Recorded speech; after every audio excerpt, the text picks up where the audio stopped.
We are now recording. Thank you for joining us. This is the Theory of Thing Investment Podcast brought to you by Wakey Wakey, caffeine in a bag, whatever it is. Thank you, guys. My name is James Whelan, Managing Director of Barclay Pierce Capital's Wealth Management Team, joined here by Heath Moss of HLM Investments, all the way from South Australia, New England. How's it going, Heath?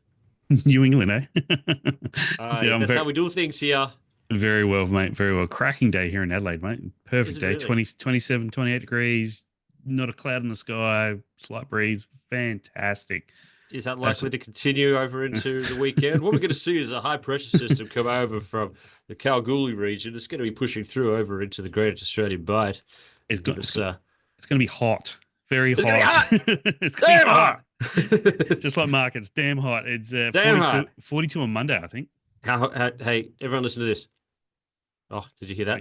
Like, That's the sound. That's beautiful. the sound of a wakey wakey going into some fresh office water. I Um, pre-wakey. So yeah. Oh, it's preloaded. We've got mate. So hot in South Australia. That's good. Good yeah, juice. Okay. it's always hot here in summer. It's just hot and hotter. That's all it Yeah. is. So yeah, We, yeah. mate, I got off. So back from Fiji, back in Oh, action, beautiful. absolutely exhilarated, Hmm. almost too enthusiastic. I've been spoken to. I've been spoken to twice, James. Just pump the brakes, mate. Like, Just settle yeah, down. Just settle down. yeah. I do have a tendency to go a little bit overs, and some people just aren't quite ready for that sort of thing. Yep. Often it's mistaken as being, I don't know, like because of my brain, it's sometimes a bit more abrupt than I think people would be used to. I'm Hmm. working something I'm working on. Anyway, the not to get too deep and meaningful on the whole thing, but the no, back from Fiji. I tell you what, the last day that we had in Fiji, the last afternoon, the wife has just gone. Oh, let's just go. I'm just going to jump back in the pool and just like, well, you know what? It looks like the storm. There's some sort of a storm coming. Fiji Yep. just always has this storm around the islands all the Yeah. time. Looks like there's a bit of a storm coming. Maybe I'm going to start walking back. She's going, nah, let's just jump in one last swim. And that'll be it. And it hit us sideways. That was crazy. Yeah. We're running back. The rain's coming through. There's coconuts falling all over the place. We're running back to get to our hotel room. We've got everything is absolutely drenched. Um, and I was like, you know what? I think that's Fiji's way of telling us that you've stayed, you've overstayed your welcome. This is your Yep. last night. Go home tomorrow. We got home, got it the next day, and this is after. It's funny the way that the universe sort of sings to you if you listen to it. That as the morning that we were leaving Sydney was an atrociously windy time. We didn't think we were going to be able to get out. So Yep. leaving Sydney, bad weather, terrible wind, Sydney kicking us out, and then 7 days later, Fiji kicking us out. We Yep. got back to Sydney. There had been a storm. The storm had cleared. There was a beautiful sunset when we arrived. I took the kids out there and I said, "Well, Sydney's welcome us back. Australia wants us home. We are home and are ready to continue and dominate." So it's good if you pay Fantastic. attention to it. The universe will tell you what to do. Um, Beautiful. Beautiful. Markets Yeah. don't. No. No. About though, I want to talk about the inflation in Fiji. I've been to Fiji once. I went in 2008, so a long time Yeah, ago. I reckon I was yeah, paying $2-3 for a beer over there, yeah, yeah. and the photos you sent me, it was like $8-9 for a beer. Oh, well, that's That's Hilton. freak. I mean, I didn't actually go into. I had no reason to do so because this was just supposed to Yep. be a switch off holiday, not a go trekking holiday or any stuff like that. It's a very set rule. It was a switch off holiday, so I didn't have to go to town. So maybe they are for Fiji bitters, mate. Maybe I could have got one for a couple of bucks in town. Would I have Yeah. drunk it? Probably not. But mate, I when went. you're sitting next to the pool at the Hilton was amazing. We had a bit of a Yep. back and forth with them in the first day. They managed to sort out a few things for us, which was good, Yep. Yep. as they Yep. always do. And the Hilton was great, mate. I'm sitting there with the on the app trying to stay off my phone. The only time I picked up my phone was to double check some things that just absolutely needed to be checked because I can't switch off, and Yep. to order a bucket of 4 icy cold Vanus or whatever they're called, or Yeah. Fiji Golds, the lower carb beer that's very refreshing. 4 cans of them comes in a bucket a few minutes later. Yep. Vanaka, my friend, Vanaka, all the time. So that was 40 US. So, sorry, 40 Fiji. 40 What Fiji if dollars you? for a bucket of 4. That converts to about, was it $8 Aussie for a Yeah, it beer? was around. I think it was around $8 when I was having a look at it. Yeah, yeah. I stayed at the Sofitel, so that's where I was having most of Oh, my just stuff. next door. Yeah, Yeah. yeah. But I actually did go into the main city. I forget the name. Starts with an S, maybe. I can't Mandy. remember. But anyway, Mandy. you got all these shops, retailers. They're out the front trying to get you in. And me Hmm. and one of the other guys, we go in there, and they're getting us to buy our stuff and their stuff, and $150 later, they take us into this back room to do what's that Ugh. special drink they have? Guava, Carver. Cava. That's it. Do one of those, a proper ceremony, one of those, and like we did that, and it numbs your tongue, and It's a you're right. hallucinogen. Yeah. Yeah, well, it was very diluted because it didn't really do anything. Yeah. And I walked out of there thinking, I don't know where that water came from. So No, you stuff, mate. no, I was fine. Luckily, I was fine. But yeah, I was thinking the whole time afterwards, I was thinking, I'm going to be sick. This is going to send me down Yeah. the rabbit hole. So, Yeah. but I duck and weaved. yeah, I duck and weaved getting a bit sick. Wife got a little bit sick. One of the kids are not, they were okay. yeah, Anyway, mate, but yes, we've talked about Fijian inflation, which is fantastic. Let's talk yep. about Australian inflation, if we Australian may. inflation. What inflation? Well, there is no I know. inflation. It's dead. I'm It's finally going to done. get a freaking rate cut. Yeah, yeah. Yeah, what did it come out in at? Zero point 0.2 on the headline versus zero point 0.3 expected, and Mm, 0.5 on the trimmed versus zero point 0.6. And mm. both year on years were lower than expected as well. So, that's now means, a rate cut is about 90% assured in February. There's still the hawks out there trying to talk it down, etc. But yeah, I can't see a reason why the RBA wouldn't cut now, unless I can't think of any economic data between now and then. And I'm not talking they need to, cut aggressively from here. It's just, cut and get down to neutral wherever that is. Yeah. And maybe you look at like one a quarter or something. I think the market's going for about 3 in the first half, which I don't think will happen. I think at most we'll get 2. But yeah, it's good news, I suppose, in a way. Tell you what, that's incredible. Three in the if you want to talk about easing the squeeze, 3 in the first half gets makes life a lot easier. It does. I won't lie, right? It is, and this is Yeah. me.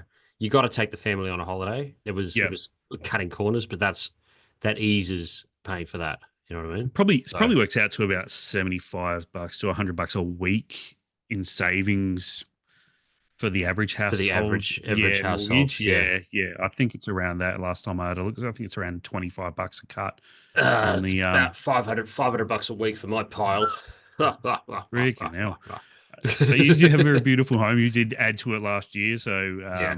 It was yeah. You've got Yeah, to pay for it and somehow. it was good, and we learned a lot. We learned a lot about building costs. We did a couple of podcasts on with inflationary. Remember we had Yep. were you there? We had Yep. Graham from Yes. GVH Constructions Yep. on to talk about the lumber costs that he had during COVID. Yeah. Yeah, it was a good time. Good time to learn a lot. It was just like, yeah, Russian timber. I thought Exactly. we had sanctions. Thought we had sanctions against him. Ha! No, we need the timber. Not timber. Nobody mentioned that, Well, did we? Australia, We broke that story.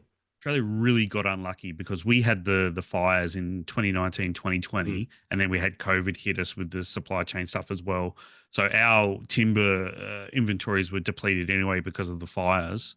Yep. And then you had massive demand come through for housing construction and whatnot as well after COVID had settled, and that did all sorts of things. But prices are coming down. I have seen gyprock prices and that come down, nowhere near where they were in 2019, but I don't think that will ever happen again. We might get Grace back on the podcast, actually. I'll see if I Yeah. can chuck him in. We'll get him in for a fortnight and an announcement. We are doing the big show. So the Theory of Thing big show edition coming up probably the last week in February. Mm-hmm. And that'll be a full. I mean, we're already doing the planning. I had a meeting with Ensemble a couple of days ago, mate. It's all looking amazing. It's all looking brilliant. What's going to happen? Fantastic. I can't wait to launch it. Now let's do a market wrap. I've got a host. Yep. I've got to be across town at 11:15. It's currently All right, 10:39. Okay.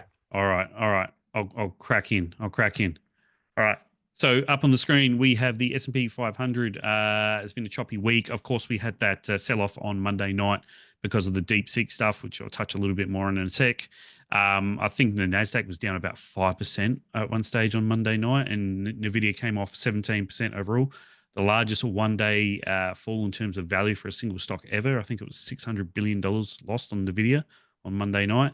But you can see the fall there on Monday night and the rebound that we've had and almost made it all back now. So the market sort of settled down a little bit. What we have seen in yields is them continue to soften as Trump sort of not distances, sort of winds back his tariff threats. I mean, he's been nowhere near as aggressive as we first thought he would be, say, 6 months ago, especially on China. He even made comments to the effect of he would, the best case scenario is he doesn't have to use tariffs on China. He would like not to use tariffs on China. And I think he wants to be a little bit more friendly with them this time around. And I think Mexico is the new China for him this time around. Last time it was China. He was blaming them for everything. It was all their fault. I think it's Mexico this time. They're the largest trading partner for the US now. He's blaming him for the difference there, the deficit there, plus immigration and the drugs coming through. So I think in fact, I think he made a comment about an hour ago saying he's thinking about those tariffs for Mexico and Canada, putting them on tonight or tomorrow, because I think obviously the 1st of February tomorrow is when he said he would do that. But yields have softened. And also we have finally seen during the week, which I spoke about in the last quarter last year, is about the impact of Trump and policy around his government employees policy having effect on the NFP numbers. Non-farmers, yeah. Yes. Non-farm payrolls, it absolutely will impact. Have you got, did you have the chart on that or something like that about the predictions? No, I don't. No, I've got the numbers in my head. So basically, they've put a pause on all government hiring. They're slashing funding for a lot of government programs, a lot of these little programs that were focused on DEI, etc. So that's where a lot of the hiring was going to. But the big one was he wants everyone to come back to the office. And they're saying there's about 2.8 million federal workers that work full-time from home. And he reckons about 10% of them will take up the offer to resign. And I think he's going to give them like eight months of pay, which is 8 months, which is the maximum amount that he can give them based on policy without there needing a special act of Congress to go through. Yeah. You know what? I've started to get all my media from Twitter, and I don't really care either way. If I see a guy who is representative such and such say this, then I don't care, man. I'm not fact checking anything anymore. Welcome to the new world, man. It's a new media. Everyone's right. Community notes does it for you. But that's right. It's the maximum that he can do. That works out to about 200,000, negative 200,000 jobs. So that already puts a strain on the NFP, and we know that government federal hiring has been the main growth area for jobs. So that's going to weigh on them as well. I'm not saying people are going to start losing jobs overall in the whole picture. It's just I don't think we're going to see that 100 plus 150 plus 200 plus jobs in a month. It's going to be a lot lower than that. And just via natural numbers and definitions, that's going to push the unemployment rate up. And we're going to see the Fed start not aggressively cutting, but cut more than what the market's pricing in now, which is I think 2. So I think we'll see 4 this year, 1.25. From the Fed. Okay, my counterpoint for that. Now, I still have this thing with Trump inflationary, but some of his stuff is disinflationary. You've got a Fed who's now sort of stopped with the easing since Biden. As soon as they wheeled Biden out, the Fed was basically we're not easing anymore. Fair enough. You've got these policies, and then you've got something like, take for example the back to work policy. If you get 10% of the workforce who decided to resign, okay, then that's going to be people who are theoretically out of the workforce. I don't know if they can get another job or not. That hits the non-farm payrolls data, and you'll see it that way. However, you're going to get a whole lot of extra spending of people who are now going into the city. All over the country, right? Theoretically, an inflationary move. Yeah, true. So true. It continues to be a market pulling against each other on this one, and then you've got the whole thing. Okay, then how does that affect the dollar? How does that affect everything after that? That every interview that I did last year was just like, we still have Trump winning 100%. We had him at 100% for a long time. However, what it actually means when he gets in, I can't tell you, because there's anyone who's straight off says, oh, it's going to be inflationary, it's going to happen, or it's going to be disinflationary because of this. The dollar's going to do this. It's going to be like, no, I think that there's no actual answer for it, and the only answer is going to be what actually physically transpires out of here. Yeah, which is usually the only answer. I'm sorry, that's a dumbass thing to say. No. In terms of tariffs, I mean, I'm on the fence that the inflationary side of the story is overblown. We saw last time with China, currency makes up for a lot of it. It adjusts itself, and we saw the 17% effective tariff on China last time around really be null and void by the US dollar rising 15% versus Chinese yuan. So that's why prices didn't rise last time. And you could probably see the same thing happen again with Mexico. On the back of those comments this morning, the peso is already dove a bit this morning. So Canada might be a little bit different, but that would just pump up oil prices a little bit and make it a little bit more attractive for the drill baby drill scenario. But that's disinflationary. If Trump's going to get all his oilers out there drilling and make it easier and cheaper for them to drill by cutting regulation there, then that's going to pour more oil into the market and push prices down. So and also there's no one answer. There's no one answer no, for this one. No. Yeah. But you've also got the rental inflation that has been so sticky in inflation numbers for the last couple of years, starting to peel out now. Rents are coming way down, man. I saw something about that. Yeah, that's a big one. The rental tracker index or something like that, which is a leading indicator to the CPI, saw a 2.5% drop last month, and it's continued falls. So does that then come into the equivalent? What is it? Owner equivalent. Yeah, something like that. All of that stuff that comes in. Yes. Okay. It's only a new index. It hasn't been around that long. Yeah. But yeah, so that's sort of going to keep a sort of lid on inflation as well. They don't all come down in aggregate, just like they don't all go up in aggregate prices. So it's going to be lumpy, but overall, I think I've seen figures of the core inflation back around that 2% by mid this year. So I'm not too concerned about inflation with Trump. In the time. I'm going to segue it for you because I am pressed for time today, mate. I'm sorry. Okay. So here's my segue. Trump would hate the fact that he's got this whole thing with Greenland and everything he's doing with inflation, everything he's doing with the executive orders, completely took the back seat when the Chinese dropped the biggest bomb you could possibly imagine. Just goes, hey, it turns out that we can run better than OpenAI on a shoestring, dodgy, but you know, on a shoestring that's better. And just drop the mic over the weekend and left everyone to panic. But, isn't it great? I mean, NASDAQ futures open Monday. First thing Monday morning, we're looking at NASDAQ futures off, a couple of percent, thinking, oh, okay, it's on here. So what have we got? So this is NVIDIA chart. You can see the fall there. I say NVIDIA. There's lots of other people say different things. You said wrong. Yeah, probably. I mean, go on. So they fell 17%, like I said, on Monday night on the back of DeepSeek. But as the week has gone on, it's looking less and less plausible what DeepSeek is claiming how they did this and how cheaply it is to be true. They said for $6 million and 2,000 H800s of NVIDIA GPU chips, they were able to train this thing in 2 months and build something as good or if not better than OpenAI's ChatGPT.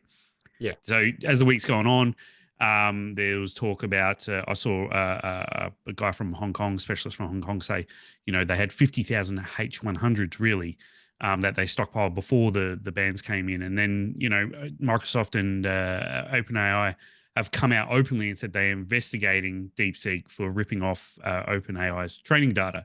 So it's looking more... The irony of that, if I may, hang on a second, the irony of that, OpenAI says it has evidence China's DeepSeek used its model to train competitor. The insane irony of that is because OpenAI has basically stolen all of the data off the internet as it's for its own personal use to be able to output the data and make its own money off that one. So if they've OpenAI have always said it's fair use. We're taking the data and we're outputting its fair use. They can't now then go and say, oh, well, the Chinese have used us for that one because they've already used that fair use argument. They're not going to have a leg to stand. They will not have a leg on this one. It's a little bit different though. I mean, they can't do anything anyway because Chinese company. What are they going to do? I mean, launch legal action in China. I mean, nothing. Well, you can stop. You can stop a company doing business in there if they're using stolen IP. So go. But there's a difference because even though OpenAI ripped that data off the internet, they still paid to do all that training and for their language models to train on that. It would have taken a lot of money and a lot of time to do that. Whereas OpenAI have just come in and taken that already finished product out of OpenAI and used it themselves. So, I mean, it is a little bit different. I mean, it is free market, baby. Yeah, I suppose. Yeah. I do have something and I'm just going to read it very quickly. It was beautifully written by what's his name? Arnaud Arnault. I think he's Bernard Arnault. I can't Yep. remember his name because I didn't write it down. He does some good things on this one. He tweets well. He Hmm. tweets very well, and he wrote. I'm going to read this out because I really just wanted to make this a thing because the discussion that we're going to be having about Arnaud Bertrand is his name. Okay, and the discussion that we're going to be having on this one is pretty significant. That I'll see if I can share. I'll share it. No, I'll just read it. People are rightly ridiculing OpenAI over its accusations of DeepSeek using their output to train their model, but most people are missing the truly terrifying implications here. The far more worrying aspect is that OpenAI is suggesting that there are some cases in which they own the output of their model. Now, think for a minute what this means in the world of tomorrow, where so much will be generated by AI, and already is, all the software code, the emails we send to each other's videos and images, etc. Do you want to live in a future where, if for some reason the AI giants are dissatisfied with the way you use the output of their model, they can claim ownership of it? A future where every piece of content touched by AI, which may be virtually everything in the world of tomorrow, comes with invisible strings attached. The implications for innovation and creativity are staggering. Small businesses and independent developers who rely on AI tools could find themselves trapped in a web of intellectual property claims. Worse, we're looking at a future where the very act of learning and building upon existing knowledge becomes gated by the interests of AI giants. This would be a techno feudalism on steroids. If we don't challenge this now, we risk sleepwalking into the future, well written, where human creativity and innovation become the property of a bunch of AI overlords, and a world where they can dictate not only who gets to innovate, but what kind of progress is acceptable based on their own interests. That was very well said, maybe a little bit Yep. alarmist, but definitely a conversation that's going to be had with regards to AI, who owns what in going into the future. But that's always the problem with tech. I mean, tech advances always outstrip legislation and regulation. It takes Except a in while for them Europe. to catch up. Well, no, Except, no. did you Even see they that? took No, a decade to catch up, didn't they? no. In No. this case, it's funny because whilst you've got China, and the funny joke with China is that it's now not China versus the US. It's Chinese provinces all fighting each other to see who's got the best. That's the Oh, inside really? joke in AI. Yeah, every province is trying to be the best because they've all got their own version of DeepSeek as Yep. well. Yep. That China versus the US have got this. Europe have just passed very good regulate or very stringent regulation with regards to the governance of AI. There's Hmm. just one thing missing. They don't have they don't really have any advanced AI to have in the competition. So the irony is that EU have actually got regulation in first Yeah. without actually having any real innovation. The only innovation that EU has at the moment is just in the regulatory side of things. That is a very Yeah. funny situation, which Well, explains why the German market is absolutely cactus. Sorry, the German economy is cactus. Explain to me why the German market has just reached all-time highs. So anyway, sorry. You were But saying. they were the pioneers and sort of on the front foot in terms of privacy and the use of data, like with how Apple and Facebook and that use our data and privacy True, and that there. true. And some of the implementations, like when you get asked about, do you want this app to be able to use your location? That's a result of European legislation coming through saying you have to get permission first before you use it when you use an app. Spot on. So Yeah, stuff yeah. like that. But overall, I think it's going to be a very difficult period for investors of Nvidia, especially because the market is going to want some sort of proof that this is not going to impact their demand and their earnings moving forward. Because obviously, if DeepSeek's model can be replicated by an American company, maybe, then that proves that these high-powered chips aren't necessarily needed for the development of these large language models. But on the other hand, too, the fact that now maybe this makes things a lot more cheaper and efficient and opens up the door to so many more corporates being able to use AI, not just the Mag 7. Does that increase demand for chips and makes things better for NVIDIA moving forward? So I think it caps the performance of NVIDIA moving forward. And really, it's only them that I can see really impacting negatively moving forward because Microsoft can then use a cheaper version of AI. It's great. We have to spend less, more free cash flow, more money back to our investors, et cetera, et cetera. So, it's really NVIDIA, I think, is the only one that is really in the crosshairs there. Maybe Broadcom with their chips as well, but mainly NVIDIA. Yeah. There are some amazing finds and steals out there. We put a note out to clients at the top of the week, just saying that look, the AI side is going to be is obviously tumultuous this week and probably will be for the few weeks going on as we see more coming out. keep an eye on the fact that for a lot of this, the craziness was going on with this, like a lot of stuff that was just that has AI things were being sold, and it's like no, if companies can now go to a different source and it's cheaper for them to have something, and cheaper and faster and better, then that's actually advantageous. And we saw some buying opportunities that were out there. I'm not going to mention what they are now, but there are some absolute screams that were out there just going. The story has not changed for these companies. The story has actually gotten a little bit better potentially for some of these companies. Yep. Have a really good look at them, and there's some advantages out there. We got Definitely. time for gold. Gold. I'll quickly switch I to need, gold. mate. You get to do it. You do all the victory laps you want on gold, my friend. Okay, Look you at that go on. candle. You dance. You dance. Look Okay, at that Let's- candle. Look at that candle there. But this is that's- gold in US dollars, but gold in Australian dollars. We've seen the Aussie dollar fall again today in the last couple of days because of those CPI figures and rate cut expectations. So gold is sitting well over 4,400 AUD at the moment. And I came on, was it last week, talking about no, 2 weeks ago. Sorry, you were in Fiji last week, talking about Gold Road around this price, around the 230. It's around the 250 at the moment. The premise is, lower Australian dollar, higher gold price in AUD means margins are expanding again for gold producers because the cost of producing gold has stopped going up finally. And we've seen Gold Road do very well. The other company I mentioned was Bellevue, Yep. BGL on the ASX. See, there's a that's nice scream. move. That is a scream. Yep, nice move from about $1.10, I think, when I was talking about it, to about Where's the $1.25. Where's the 200-day sitting right there? About $1.35 around that mark. Yeah, So I'm an aggressive. probably. I'm an aggressive buyer through there. Okay. Yep. Again, they came out with an announcement. It was last week or early this week, saying they'd gotten through that really hard rock that was slowing things down and lowering grades and that, and they're through the other side now. So things should look much better for Bellevue. And the other one, obviously, is Northern Star, sort of lag performance. Boring. Yeah, boring. Hey, pennant formation. Very cheeky little pennant there. Yeah, Okay. I'd expect that to head up towards the 1840 again. They are looking to take over De Grey, so there may be some dilution and things there holding it back. But overall, I think analysts are going to start playing a game of catch up in terms of price targets with the goldies, as long as the Australian dollar stays low and the gold price stays stable. But we're getting the point now where AUDs continue to fall and the gold price continues to go up. Yeah, we're in rate cut city, and there's no definitive answer. If anything that we've achieved out of just talking this podcast is that we're in rate cut city, and that the US don't have any definitive answer on where they're going. If anything, is going to be holding. You don't know the inflation side. Yep. All things being equal, Aussie to US, the Aussie is set to keep on coming off.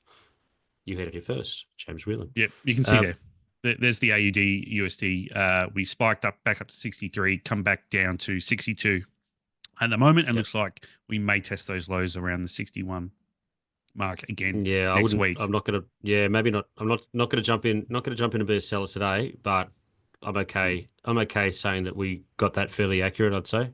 Yeah. It wasn't the hardest thing to predict, but he says, I mean, welcome to the FX markets. You could still you could be right and still be wrong 1,000 times, right? But I think this applies for the whole resources sector on the ASX too. I think it's come upgrade. You're going to see better numbers from BHP, Rio, and all the likes, because they all report in US dollars and convert it back to AUD. So that should help them as well. So very good for the resources sector overall. Sweet, mate. Sweet. What was I looking at here? I was looking at notes. I had something else. Okay. Mate, we're going to switch over now to football, and then I got to go. We got a half a minute. Mate, it will be the two worst teams to possibly put of all the amazing combinations we could have had for the Super Bowl. Oh God! This is what they give us. That Bills Chiefs game. It was a cracking game. I was rooting for the Bills so hard. Baloney. I know. Okay. I know. He crossed the line. Just he put the ball. He crossed the line. He broke the tape of the 10-yard line. He broke the chain. I know. He was done. But those 50-50 calls are grey areas. Just always fall the way of the Chiefs. It's just the way it happens. They're the catch, the two hands on it. It touched the ground. It shouldn't have been. That shouldn't have been a fair catch. Doesn't matter about who took it down. It shouldn't have been a fair catch. No. And then you got freaking Mahomes in there, and it's going to be another Taylor Swift Super Bowl. Oh God! Anyone who's not, if you're not going for the Eagles, and I can't stand them either. It doesn't matter what happens, right? They grease the poles before the game because they burn the city down either way. Yep. the worst fans in football, if not any sport ever, the Philadelphia Eagles. And you got Saquon Barkley. We've got that Aussie guy who's on the line. He's great. Yep. Yep. He gets to go to his second Super Bowl, and I hope that he does. I hope that he does one better than he did before. I know. It's only Kansas City Chiefs fans cheering for them, isn't it? It's everyone else against the Chiefs. You'd everyone think. and the whole, and because it's now an international game, it's now the whole planet. Someone actually asked me. It was just like, do you know anyone who's actually a KC fan? And I just had to think. It was just like, of all the football jerseys I've seen ever, even in the last in this dynasty of Chiefs phenomenon. Yeah. I still don't know anyone who's a Me Kansas City Chiefs fan. Me either. Even I know, just bandwagon, the bandwagon. No one's bandwagoning this team. I know lots of Americans that are, but yeah, no one in Australia. Yeah. I'm thinking all the shirts. You see a lot of Seahawks shirts. You see a lot of Niners shirts, obviously. And then you got a lot of Pats fans because of the Tom Brady dynasty. They're a good team to go for and everything like that. San Francisco because of the 90s. Yep. Me with my Drew Brees shirt on. I'm the only Saints fan out there that I know. Everyone's got Raiders gear because the LA Raiders, the days in the Oakland Raiders when they were there. I've got the Raiders gear on because of my affiliation with Allegiant Stadium over there. G'day, Derek, if you're listening as well. Yeah. No one likes his team. No. And I don't mind Jalen Hurts and Saquon Barkley, who I have no idea how the Giants let him go. He's the best running back in the game at the moment. That's true. And I hope he does something amazing. AJ Brown as well, winning another one. Didn't he win one already? I can't remember. I think he won one a little while ago. Maybe as winning as well. So yeah. But hopefully it's just a good match. We just don't want to blow out. Just hate the blowouts. And go Eagles. We'll know by the next time we do a podcast who were the Super Bowl champions. No, we're going to do it on the Friday. It'll be the Friday before the podcast. The Friday before the Super Bowl. Are you sure? Because it's not this Monday coming. It's the Monday after. It's the Monday after. Yeah, we'll know. Yeah. So my pick is Eagles. I'm going to go with Eagles. I'm going to go Eagles by a touchdown. Yeah, I'm going Eagles by 3 points, but with my heart, but my head says the freaking Chiefs will get it done again. Unfortunately, I'm just going for the game of football. I just hope it's a good, fair game, and then I'll shake hands at the end of the day. Everyone has fun. I'm going to go orange Gatorade. Orange Gatorade. What are you going to go for? After? Yeah. Lemon lime. I'll go lemon lime. Out of the bag. This guy. It'll be yellow. He's going long yellow. shots. Yeah. Okay. Thanks for joining us, everyone. Heath, mate, it's always been good to catch up with you. I've got to get the hell out of here. I'll catch you later. You've been listening to the Theory of Thing Investment podcast. My name's James Whelan. Good friend of mine, Heath Moss, over in HLM Investments. If you need anything, just send us a note, and I'll talk to you next time. Stay safe, mark well, be well. End meeting. Oh, not end meeting. I've got to hit the end. Have a cool one, everyone. All right, fine. I know what I'm doing. Don't you?